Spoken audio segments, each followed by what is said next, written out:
आप सबको मेरा नमस्कार। मैं संजय किशनगंज बिहार से। चलिए आज हम लोग शुरू करते हैं दो चर वाले रैखिक समीकरण युग्म। ये 10वीं कक्षा के तीसरा अध्याय है और तीसरा अध्याय के जो प्रश्नावली होंगे वो 3.1 यानी कि प्रश्नावली 3.1 यानी 3.1 शुरू होगा। लेकिन उससे पहले ये जो अध्याय शुरू होता है दो चर वाले रैखिक समीकरण युग्म, है ना, दो चर वाले रैखिक समीकरण युग्म, इसको समझना जरूरी है। सबसे पहले आप ये जानिए कि दो चर वाले रैखिक समीकरण युग्म के बारे में आपको हम कुछ बताने जा रहे हैं जो स्पेशल बात है। देखिए, पढ़ना इस तरह से है कि आप भविष्य में कभी ना भूले। रटने वाली पढ़ाई आपको नहीं पढ़ाएंगे और आपको इस तरह से पढ़ाने का हम प्रयास करेंगे कि आप जीवन में कभी ना भूले। देखिए, कुछ लोग ऐसे होते केवल क्लास को पार करने के लिए पढ़ते हैं, लेकिन कुछ लोग ऐसे होते हैं जो चाहते हैं कि हम समझ कर पढ़े।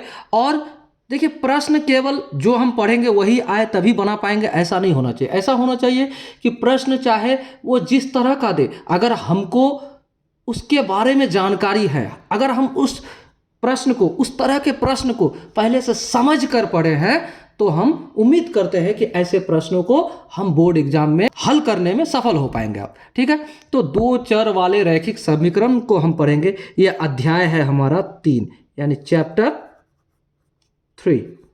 ठीक है, और यहां दिया है, क्या दिया है कि दो चर वाले रैखिक समीकरण, क्या दिया है, दो चर वाले रैखिक समीकरण। देखिएगा ध्यानपूर्वक, दो चर वाले रैखिक, उसके बाद समीकरण युग्म, समीकरण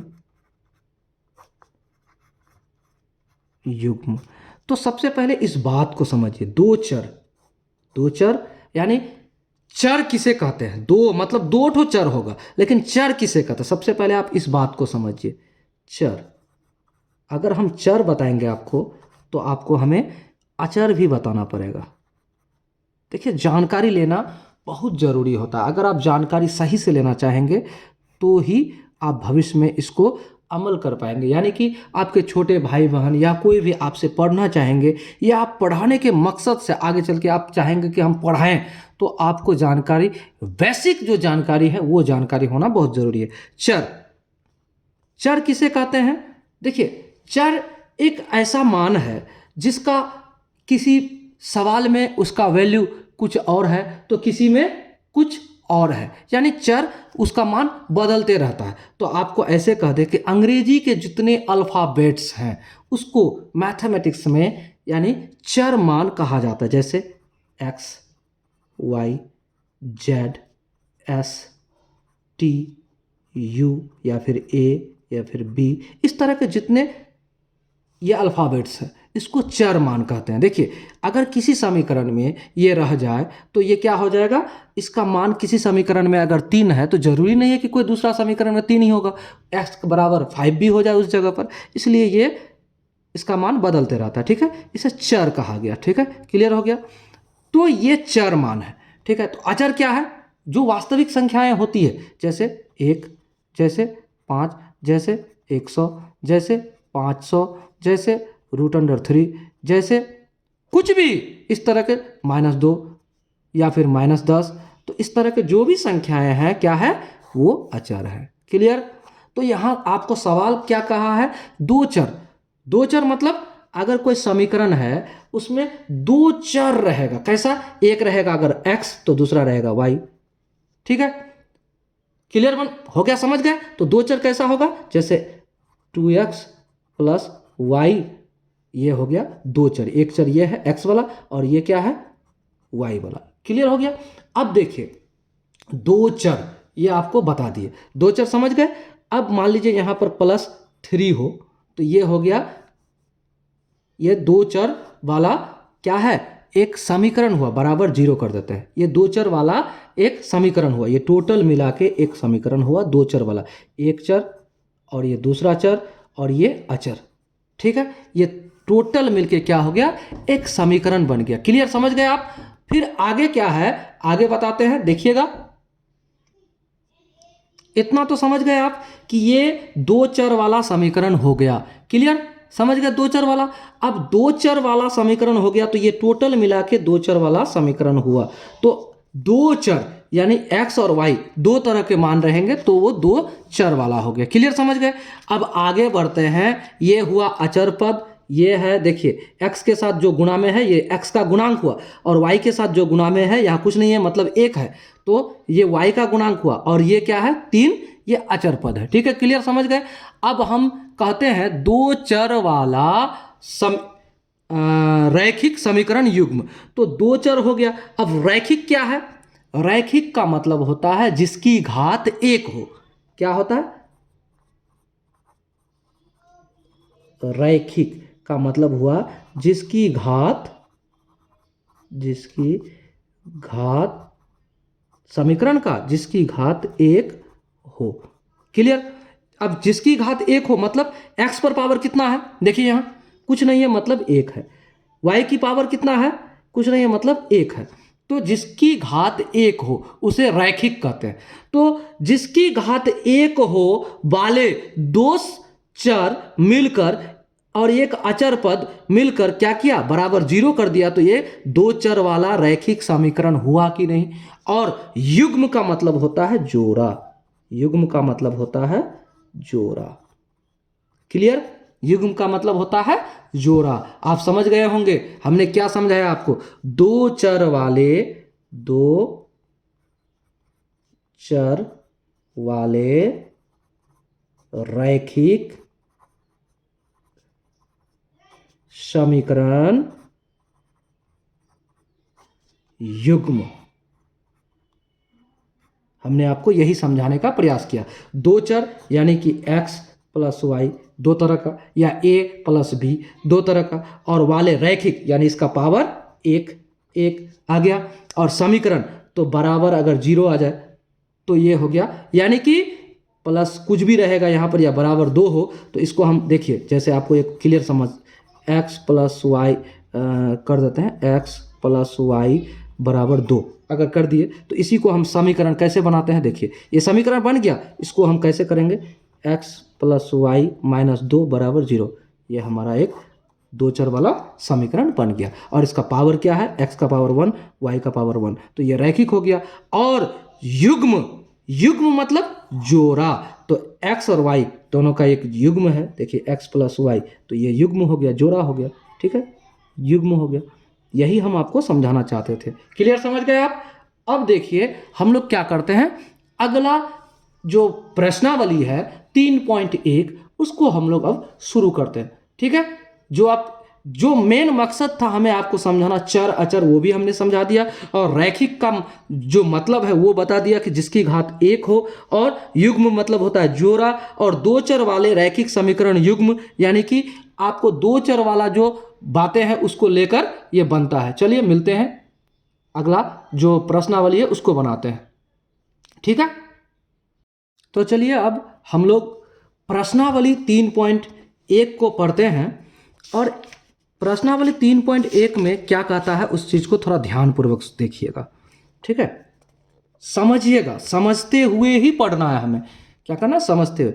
आफताब अपनी पुत्री से कहता है 7 वर्ष पूर्व मैं तुमसे 7 गुनी आयु का था। क्या कहता, 7 साल पहले मैं तुमसे, अपनी पुत्री से कहता है कि मैं तुमसे 7 गुना आयु का था। अब से 3 वर्ष बाद मैं तुमसे केवल 3 गुनी आयु का रह जाऊंगा। देखिए ये तो मजाकिया ही बात है, यहाँ लिखा भी है, देखिए क्या लिखा है, क्या यह मनोरंजक है? तो अब देखिए इस स्थिति को बीजीय गणित एवं ग्राफीय रूपों में व्यक्त कीजिए। तो हमें सबसे पहले तो बीजीय गणित रूप में लेके आना है, उसके बाद ग्राफीय रूप में भी व्यक्त करना है। तो हमें दो बात कहा है, ठीक है। और आपसे हम रिक्वेस्ट करेंगे कि आप क्या कीजिए, ग्राफ कॉपी को भी लेकर बैठिए, क्योंकि ग्राफ आपको खींचने के लिए भी सिखाएंगे। ग्राफ का बिंदु किस प्रकार से बनेगा, किस तरह से आपका ये प्रश्न का हल होगा, ये सारे बातों को हम इसमें समझाने जा रहे हैं। प्रश्नावली 3.1 एक्सरसाइज 3.1 क्लास 10th। ठीक है, और ये है हमारा मैथमेटिक्स। क्लियर? हम इसी को पढ़ रहे हैं, ठीक है ना। तो चलिए शुरू करते हैं, थोड़ा ध्यान पूर्वक समझिएगा। सबसे पहले नंबर 1 प्रश्नावली किसका, 3.1 का नंबर 1। हम लोग गणित पुस्तक को पढ़ रहे हैं, याद रखिएगा, और ये 10वीं कक्षा की है। और आप अगर चाहते हैं 90+ मार्क्स करने के लिए तो आपको समझना पड़ेगा। अगर आप समझते हुए मैथ को पढ़ेंगे तो भविष्य में आप कभी ना भूलेंगे, ना आप कभी हेजिटेट होंगे, या किसी भी प्रकार से मामला को अगर उलझा कर भी अगर सवाल आपको किया जाए तो आप वैसे सवाल को बना सकते हैं और झट से बना लेंगे। चलिए शुरू करते हैं। तो सबसे पहले आफताब कहता है अपनी पुत्री से, क्या कहता है कि 7 वर्ष बाद, यानी 7 वर्ष पहले यानी अभी अगर आपका उम्र 10 साल है तो 7 साल पहले आपका उम्र कितना था, कैसे निकालिएगा। अगर 10 साल अभी है तो 7 साल पहले आपका 3 साल था, यानी 10 से 7 को घटा दिए तो आपका 3 साल निकल गया। ठीक उसी तरह से तो सबसे पहले आपको वर्तमान आयु मानना होगा, किसका, आफताब का। चलिए हल करते हैं और लिखते हैं। माना आफताब की वर्तमान आयु x वर्ष। ठीक है, हमने ये माना, तो अब हम ये भी तो मान सकते हैं, एवं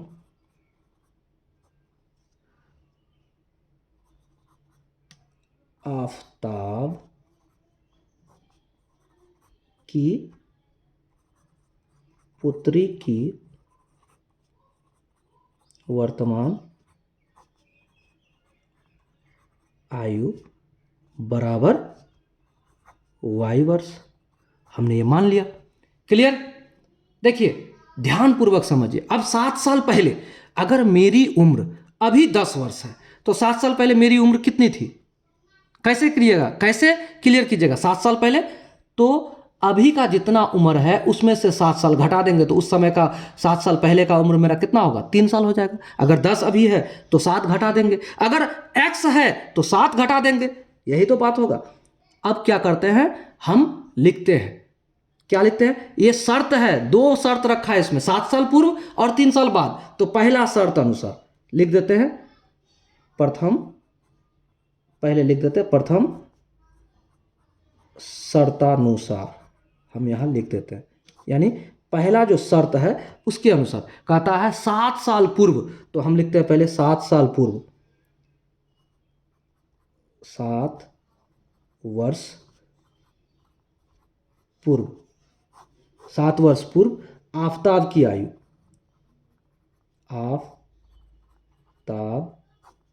आफताब की आयु क्या होगा भाई, 7 साल पूर्व आफताब की आयु हो जाएगा, जितना अभी है उससे 7 साल घटा देंगे तो हो जाएगा, अभी मेरा x माने हैं तो आफताब की आयु हो जाएगा x - 7, होगा कि नहीं, 7 साल पूर्व वर्ष। अब आफताब की पुत्री की आयु, आफताब की पुत्री की आयु कितना वर्ष पहले, 7 साल पहले, तो जितना अभी है उससे 7 साल घटा देंगे, y - 7, क्योंकि 7 साल पूर्व है वर्ष। हो गया क्लियर, समझ गया बात को। 7 साल पूर्व, इतना याद रखिएगा, वर्तमान जो आयु है, अगर मेरी उम्र अभी वर्तमान में 30 साल है तो 7 साल पहले मेरी उम्र क्या होगी, 7 साल घटा देंगे। तो 7 साल अगर हम घटा देंगे तो 30 में से 7 घटेगा, तो अभी अगर मेरा 30 है तो 7 घट जाएगा तो मेरा कितना निकल जाएगा, मेरा आराम से निकल जाएगा 23 साल। क्लियर? तो अभी मेरा x वर्ष है तो 7 साल पूर्व मेरी उम्र कितना था, x - 7। क्लियर? अब देखिए पहला शर्त के अनुसार ही कहता है कि आफताब अपने पुत्र से कहता है 7 वर्ष पूर्व मैं तुमसे 7 गुनी आयु का था। क्लियर?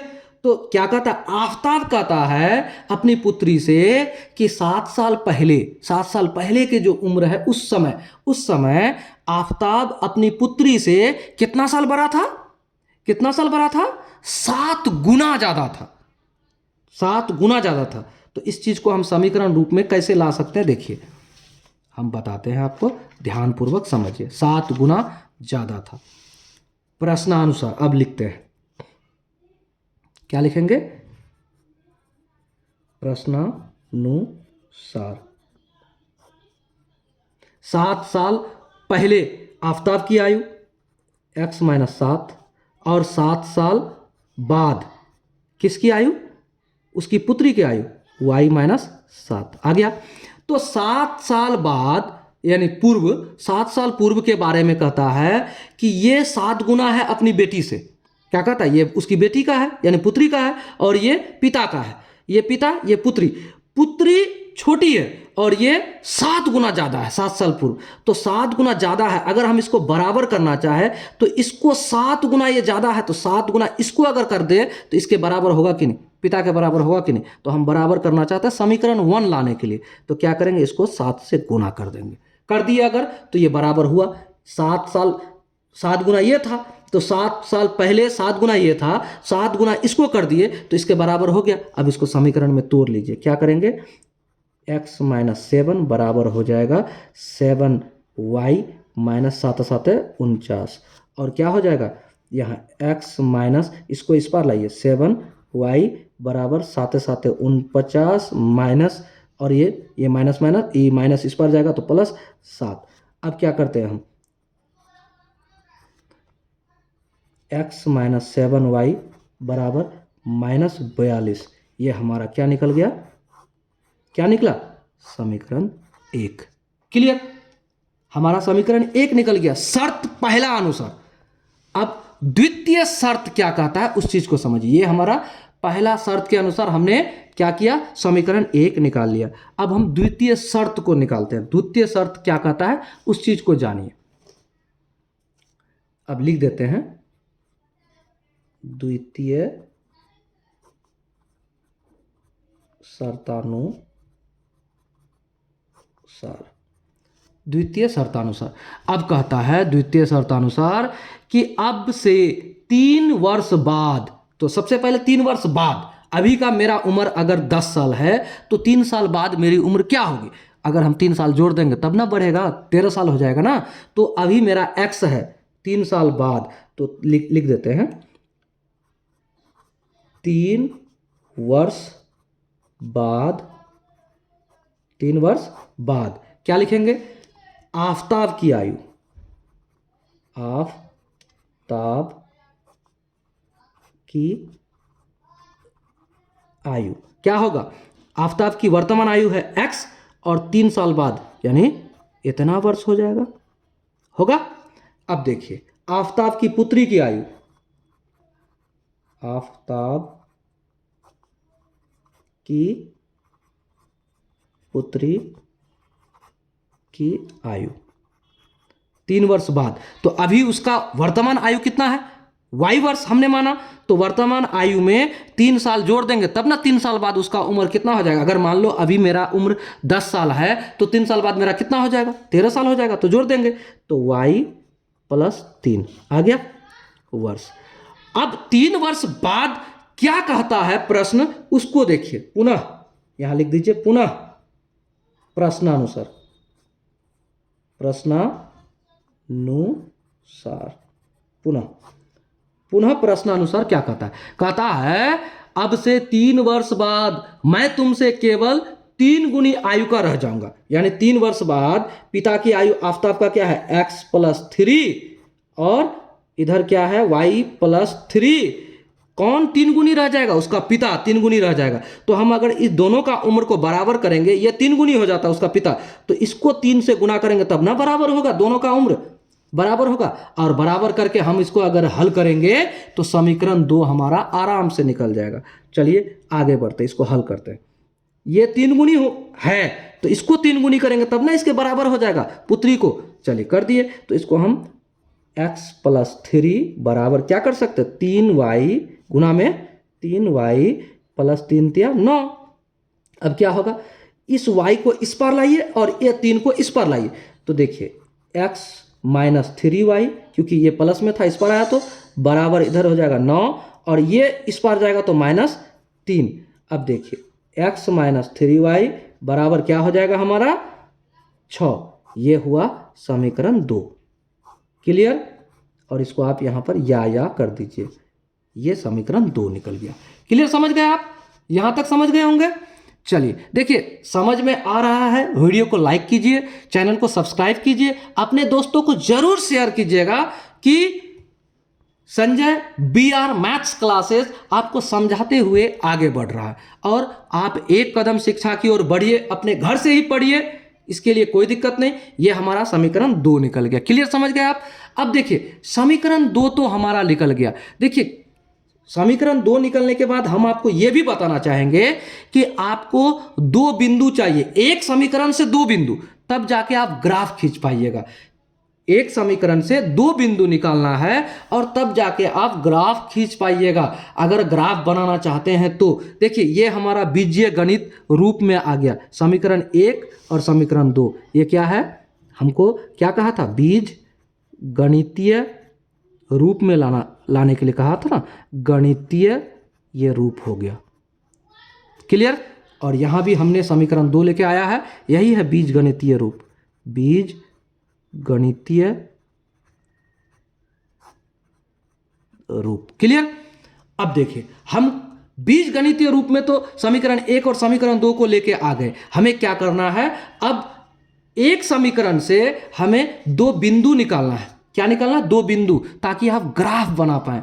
देखिए 2 बिंदु ज्ञात करने के लिए आपको x का मान और y का मान कुछ पुट करना पड़ता है, कुछ रखना पड़ता है। तो चलिए हम लोग को 2 चीज प्राप्त हो गया है, एक समीकरण 1 मिला और दूसरा समीकरण 2 मिला, जिसे हमने बीजीय गणित रूप में पेश कर दिया आपको। पहला जो सवाल था आपका बीजीय गणित रूप में करना है, और दूसरा क्या सवाल है कि आपको ग्राफ में इसको प्रदर्शित करना है। तो चलिए ग्राफ में प्रदर्शित करते हैं। तो यहां एक बात को समझिएगा, किसी 2 बिंदु को आप लीजिए और 2 बिंदु में ही रेखा खींचा जाएगा। तो कोई भी रेखा आप जो खींचिएगा तो उसके लिए 2 बिंदु चाहिए। तो आप ये क्लियर मान लीजिए कि आपका 2 बिंदु निकलेगा एक समीकरण से। कितना से, एक समीकरण से आपका 2 बिंदु निकलेगा। तो पहला समीकरण आपका क्या है, वहां से लिखते हैं। आप क्या लिखते हैं, समीकरण, अब लिखते हैं समीकरण 1 से, समीकरण 1 से। समीकरण 1 है हमारा x माइनस 7y माइनस बराबर -42। ये हमारा समीकरण 1 है। क्लियर। तो अब देखिए समीकरण 1 से आपको 2 बिंदु निकालना है, एक बिंदु निकालना है आपको, 2 बिंदु निकालना है। तो एक बिंदु में 2 चीज होना चाहिए, x का भी मान होना चाहिए और y का भी मान होना चाहिए। एक बिंदु में x का भी मान होना चाहिए और y का भी मान होना चाहिए। तो आपको यहां पर मानना है, पुनः मानना है। क्या मानना है, x का वैल्यू जो मानिए, फिर उसी तरह से y का वैल्यू निकल जाएगा, फिर y का वैल्यू कुछ मान लेंगे तो उसी तरह से x का वैल्यू निकल जाएगा। तो चलिए हम इससे हम क्या करते हैं, पहले बिंदु निकालते हैं, एक बिंदु निकालते हैं। तो कैसे, इस समीकरण से 2 निकालेंगे तो एक एक करके निकालते हैं। चलिए माना, यहां फिर से मानेंगे, x बराबर कुछ भी मान सकते हैं, 0, 1, 2, 3, 4, 5, 6, 1 लाख, 1000, 10,000, 20,000, जितना मानिए आपको निकालना है मानकर। तो x बराबर अगर हम मानते हैं 0, माना x बराबर 0। देखिए हमने माना x बराबर 0, तो x के जगह पर इस समीकरण में हम क्या करते हैं, 0 को बैठाते हैं। तो 0 माइनस 7y बराबर -42 होगा कि नहीं। चलिए अगर होगा तो आगे बढ़िए। अब -7y बराबर -42 होगा। अब इस 42 में माइनस है, इसको काटिए, और y बराबर हो जाएगा 42 बटे क्या आ जाएगा 7। तो काटिए, 7 एकम 7, 7 छः का 42, इसलिए y बराबर हो गया हमारा 6। तो देखिए यहां पर एक बार माने x का मान 0, तो हमारा बिंदु निकला, एक बिंदु है हमारा 0 और दूसरा है 6, x में 0 और y में 6। तो बिंदु P, इसको हम मान लेते हैं बिंदु P। तो x बराबर 0 और y बराबर 6। हमेशा x को आगे लिखिएगा और y को उसके साइड में लिखिएगा। ये हमारा एक बिंदु निकल गया, ठीक है। इसी समीकरण में हम एक बात और लिखते हैं। क्या लिखते हैं? चलिए एक बात और लिखते हैं। x का मान 0 रख दिए तो दोबारा फिर x का मान 0 नहीं रखेंगे दूसरा पॉइंट निकालने के लिए। तो अब हम y का मान 0 रख के देखते हैं। क्या करते हैं? y का मान 0 रख के देखते हैं। माना, फिर मानना है y बराबर 0। अगर हम y बराबर 0 मानते हैं तो क्या करते हैं? समीकरण में बैठाइए x माइनस 7 गुना 0 बराबर -42। ठीक है, क्लियर, समझ गए? अब देखिए x माइनस 0, ये 0 के साथ गुना होगा तो बराबर -42। इसलिए देखिए ये 0 माइनस में है, किस्सा खत्म। अब x बराबर -42। तो देखिए 2 पॉइंट यहां भी निकला। क्या क्या? y बराबर 0 और x बराबर इतना। तो ये पॉइंट हमारा क्या था? इस बिंदु को हम क्या बोले? P बोले। तो इसको हम Q मान लेते हैं। तो बिंदु Q बराबर x बराबर क्या आया? -42 और y बराबर क्या आया? 0। तो 2 बिंदु हमारा निकल गया। क्लियर, समझ गए? अब समीकरण 2 से ये जो बिंदु निकाल रहे हैं हम, किसके लिए निकाल रहे हैं? ग्राफ के लिए। अब समीकरण 2 से, समीकरण 2 से, तो अब समीकरण 2 से क्या कहता है? देखिए समीकरण 2 से, तो समीकरण 2 हमारा क्या है? देखिए समीकरण 2 है हमारा x माइनस 3y और बराबर 6। ये समीकरण 2 है। तो यहां भी मानना पड़ेगा, माना x बराबर 0 मान लेते हैं। अगर हम 0 मानते हैं, x के जगह पर वैल्यू को 0 रख दिए, -3y और बराबर 6। अब क्या कर सकते हैं हम? -3y बराबर 6, तो y बराबर क्या हो जाएगा? 6/3, वो भी माइनस में। ये माइनस हमारा इधर गुना में चले गया, ठीक है। तो 3 दूना 6, इसलिए y बराबर हमारा हो गया -2। क्लियर, समझ गए? -2 हमारा y बराबर।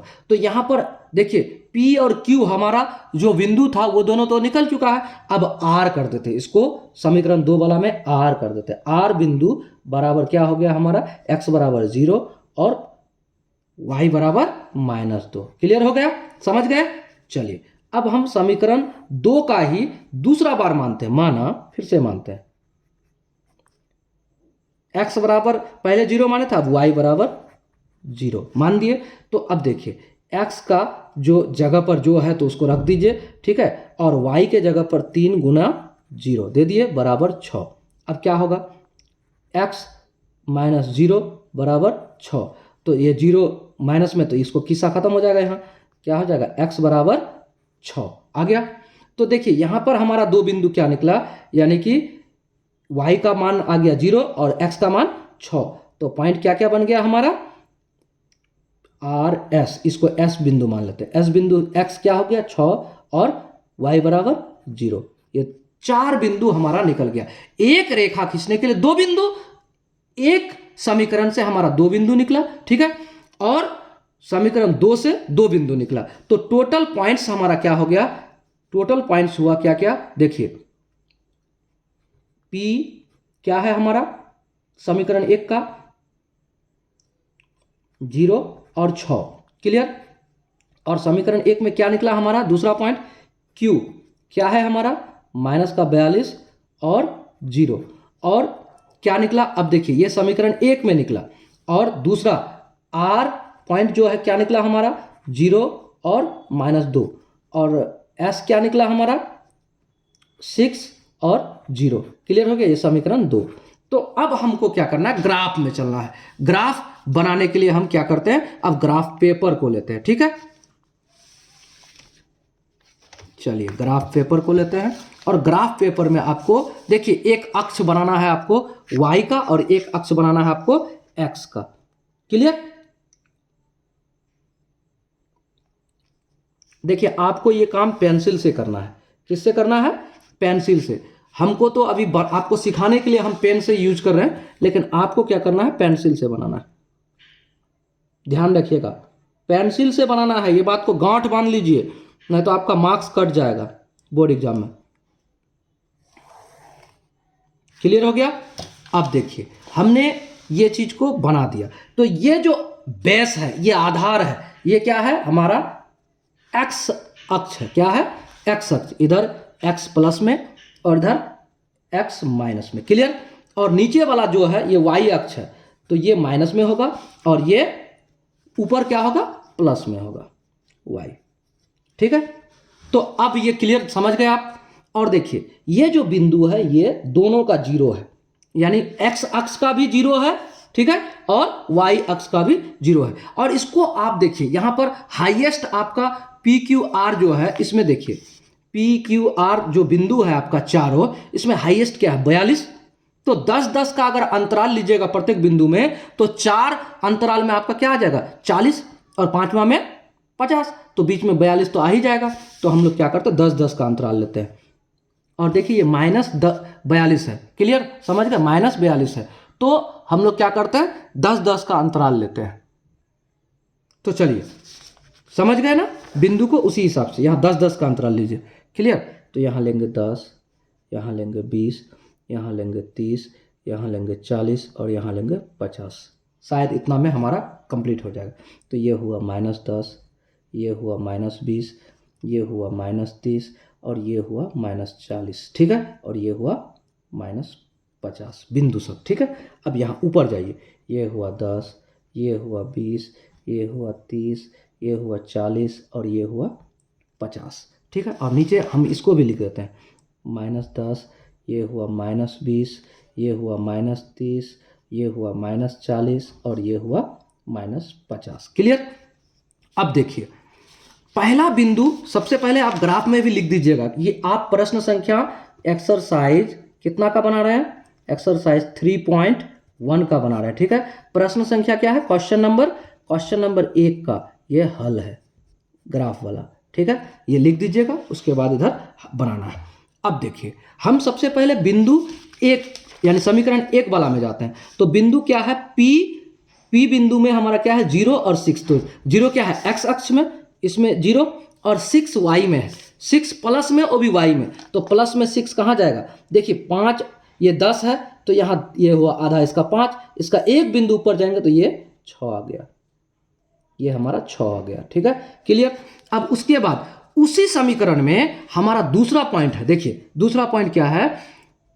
क्या है? -42, वो भी किसमें? एक्स अक्ष में। तो एक्स अक्ष इधर है, तो 42 -42 यहाँ है, 40 और 2 पॉइंट इधर दे दिए। और वाई अक्ष हमारा क्या था? 0, इसलिए यहाँ आ गया। तो इस बिंदु और इस बिंदु को आप मिला दीजिए, यही है हमारा समीकरण 1 का। ठीक है? तो समीकरण 1 का आ गया। अब इसको हम बिंदु को मिला देते हैं, ध्यानपूर्वक, केयरफुली करना है, नहीं तो आपका गलत हो जाएगा। क्लियर हो गया? इसको हमने काट दिया, लिख दिया। तो देखिए दोनों बिंदु को भी आपको सजा के बता देना है कि आपका पहला बिंदु क्या है? ये है। तो पहला बिंदु क्या था आपका? 0 और 6 था। ये कौन सा बिंदु है? P, आप डोनोट कर दिए। ये कौन सा बिंदु है भाई? ये बिंदु है हमारा -42 और क्या है? 0। ये कौन सा बिंदु है आपका? Q वाला। तो ये आपका हो गया Q वाला बिंदु। और ये जो कौन सा समीकरण का आप ये लाइन खींचे, तो समीकरण आपका क्या है उसको भी लिख दीजिए। आपका समीकरण 1 है, तो समीकरण 1 क्या था हमारा? x माइनस क्या था? x माइनस 7y बराबर -42, ये आपका समीकरण था। ये रेखा समीकरण 1 का हमने दे दिया। अब हम चलते हैं समीकरण 2 का बिंदुओं में। समीकरण 2 का पहला बिंदु क्या है? 0 और 2, एक्स अक्ष में 0 और वाई अक्ष में -2। -2 कहाँ है भाई? ये वाई अक्ष है, तो -2 कहाँ होगा? ये 5 है, यहाँ से 1 2 3 ऐसे करके 10 पॉइंट है यहाँ, देखिएगा। तो एक लाइन, दो लाइन में आपका पॉइंट आ गया, ये हो गया। ठीक है? ये बिंदु हो गया। अब आइए आपका दूसरा बिंदु इसी समीकरण का, तो वो क्या है आपका? प्लस में 6 है, एक्स अक्ष ये है, तो प्लस में 6 इधर और वाई में 0, तो -5 1 6 यहाँ है। ठीक है? 2 और 6 नज़दीक है। अब इसको आप क्या कीजिए? आप इसको बना दीजिए ऐसे। दोनों पॉइंट को भी मिलाते समय मिला दीजिए और दोनों पॉइंट को लिख भी देना है। ठीक है, हमने मिला दिया। अब देखिए ये बिंदु हमारा क्या था, ठीक है, पहला बिंदु था 0 और क्या था -2, तो 0 -2, 0 हमारा इधर से और -2 इधर से, तो यहाँ क्या हो गया, ये 0 और ये -2। क्लियर, ये कौन सा बिंदु है, R बिंदु। और ये कौन सा बिंदु है भाई, इस बिंदु को कहीं लिख दीजिए, यहाँ लिख देते हैं। तो क्या है ये बिंदु हमारा 6 और कॉमा 0, ये कौन सा बिंदु था हमारा, S बिंदु। और देखिए ये कौन सा समीकरण का आपने लिखा, ये समीकरण है हमारा क्या, इसको भी लिख दीजिए, समीकरण 2। समीकरण 2 कहता है आपका x - 3y बराबर 6, ये भी समीकरण था, हमने इस पर दे दिया। तो हमको ग्राफ खींचने के लिए कहा गया था, हमने ग्राफ खींच दिया। अब आप एक बात और लिखिए, आपने कितना का अंतराल को लिया है, 10-10 का, तो आप लिख दीजिए 1 यूनिट बराबर 10 सेंटीमीटर। ठीक है, x अक्ष लिख दिए, x अक्ष या y अक्ष दोनों लिख सकते हैं। x अक्ष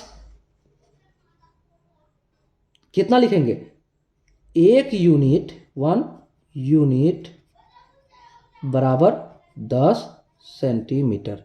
क्लियर, ये हमारा बन गया, ये हमारा ग्राफ हो गया। और ये हमारा ग्राफ से पहले जो बीजीय गणित था जिसको हमने पूरा किया बीजीय गणित रूप में, उसको भी हम आपको बता दिए। ठीक है, क्लियर हो गया, ये प्रश्न संख्या 1 हमारा कंप्लीट हो गया। पहले हम बीजीय गणित को लेके आए, उसका फिर अलग अलग करके 2-2 पॉइंट लेके आए, 2-2 पॉइंट, देखिए 2 पॉइंट मिलाकर ही एक रेखा होगा। तो एक समीकरण का आपको क्या करना है, 2 बार मानकर आपको 2-2 बिंदु निकालना है। उसके बाद आप क्या कर पाइएगा, आप उसको हल कर पाइएगा, ग्राफ में आप सिद्ध कर पाइएगा। चलिए इस वीडियो में यहीं तक, अगले वीडियो में अगले प्रश्न को लेकर हल करते हुए हम आगे आएंगे आपके साथ। ठीक है, तब तक अगर चैनल पर आप नए हैं तो चैनल को सब्सक्राइब कीजिए, अपने दोस्तों को शेयर कीजिए, और हमारे फेसबुक पेज को भी, हमारे फेसबुक जो ग्रुप है उसको ज्वाइन कीजिए, और कोशिश कीजिए कि अपने दोस्तों को भी ज्वाइन करवाइए, हमारे चैनल को सब्सक्राइब कीजिए। देखिए आपको अगर समझ में आता है तो जरूर आप लिखिए कि हाँ मुझे समझ में आ गया, कमेंट में जरूर आप कुछ लिखिए। और अगर आपको समझ में नहीं आता है तो जरूर कमेंट कीजिए कि हमें समझ में नहीं आया है। इससे हमें सहानुभूति या आपके बारे में जानकारियां प्राप्त हो जाएगी, और हम उस तरह से वीडियो को बनाने का भी कार्य करेंगे आपके लिए। चलिए मिलते हैं अगले वीडियो में अगले प्रश्न के साथ। जय हिंद, जय भारत।